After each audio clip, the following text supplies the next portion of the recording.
Pauta em debate. Oferecimento Vilagem de Engenho. Fone 3154-8004. Bateria Impact e Construtora Prestes.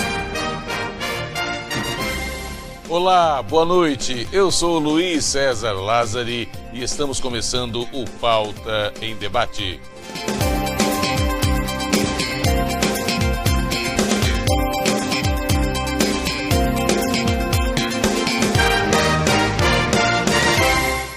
No Pauta em Debate desta noite, vamos começar falando de saúde. Aliás, a saúde da sua mente, a saúde psicológica, como você queira.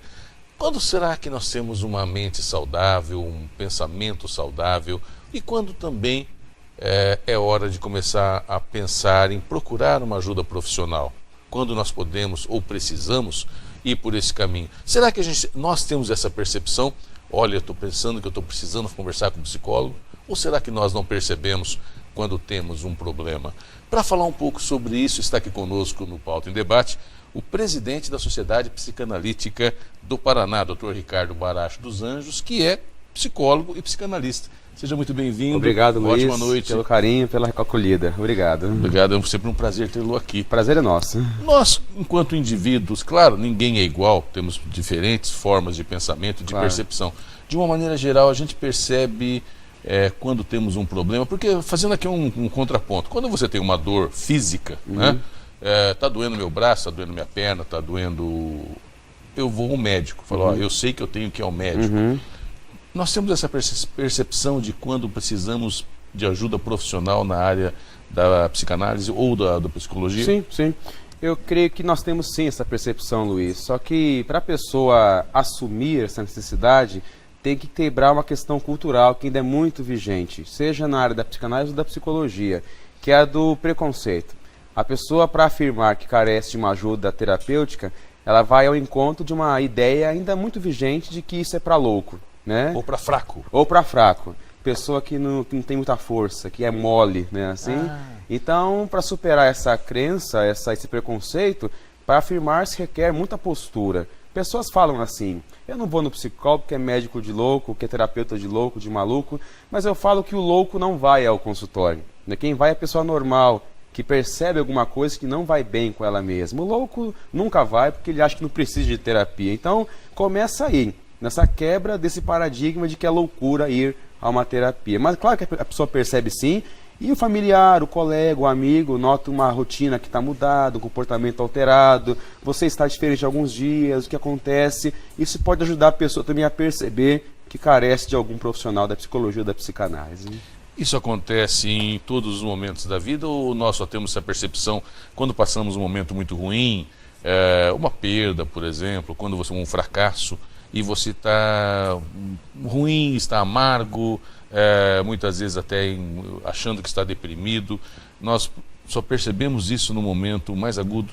Pode acontecer em qualquer fase da vida, mas é claro que uma perda, uma decepção, uma frustração, ela pode aguçar muito mais essa necessidade de procurar uma terapia, porque o que eu posso viver hoje, que é traumático, frustrante e algo ligado à perda, ele pode reativar alguma coisa que eu tive vivida, mal resolvida no meu passado, na infância.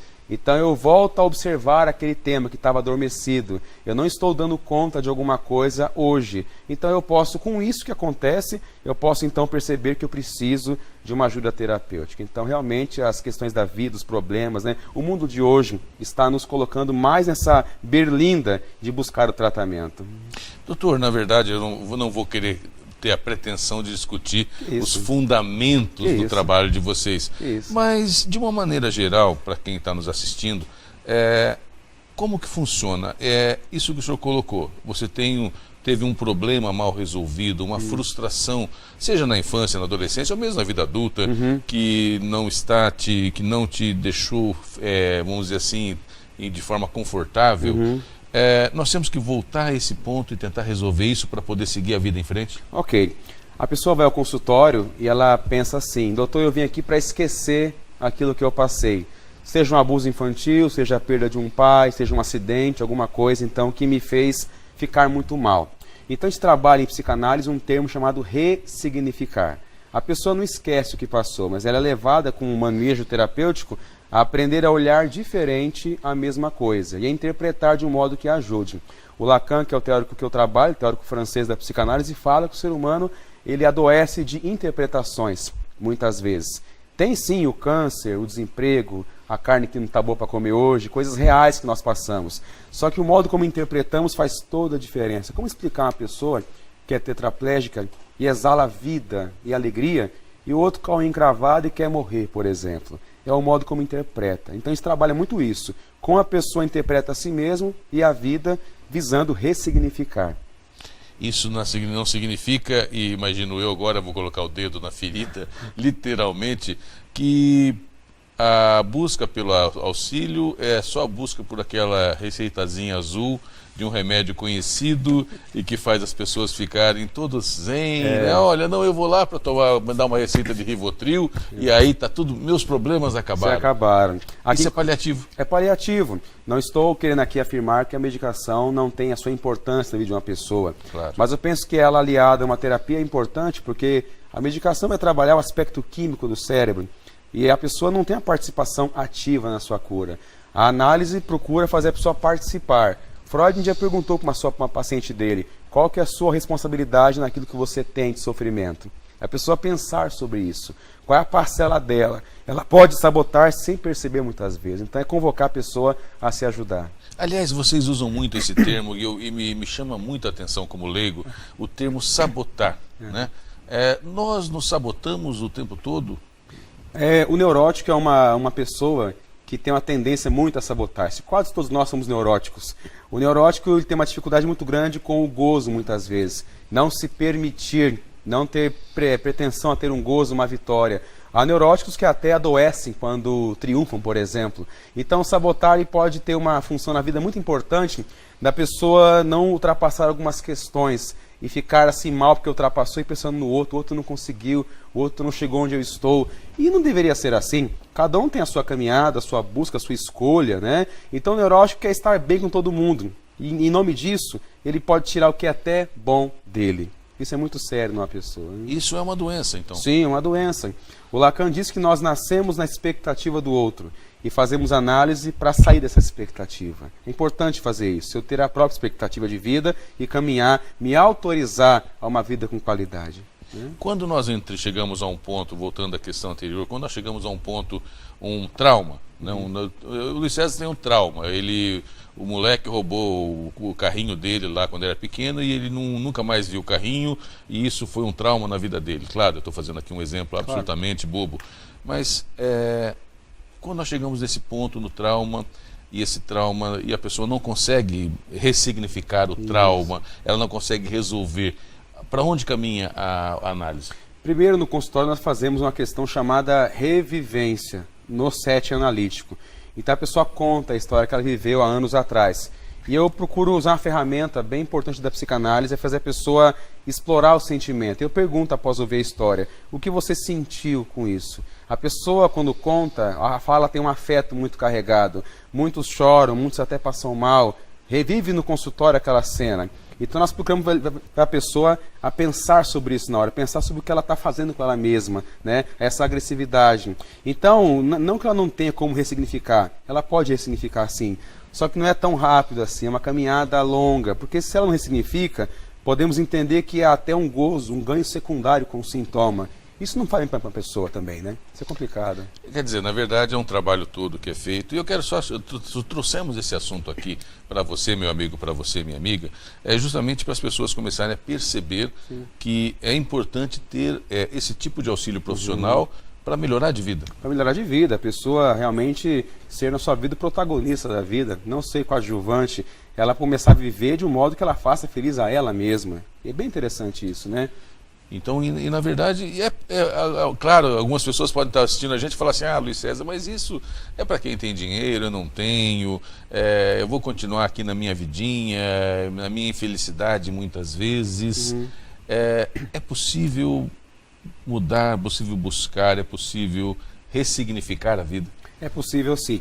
Você falou de um ponto bem importante, que falar em terapia psicanalítica ou psicológica, no Brasil ainda é algo muito caro. Nem todos podem ter acesso, infelizmente. A nossa instituição procura trabalhar muito a questão social da psicanálise, levar a quem não pode pagar realmente, clínicas, escolas e assim por diante.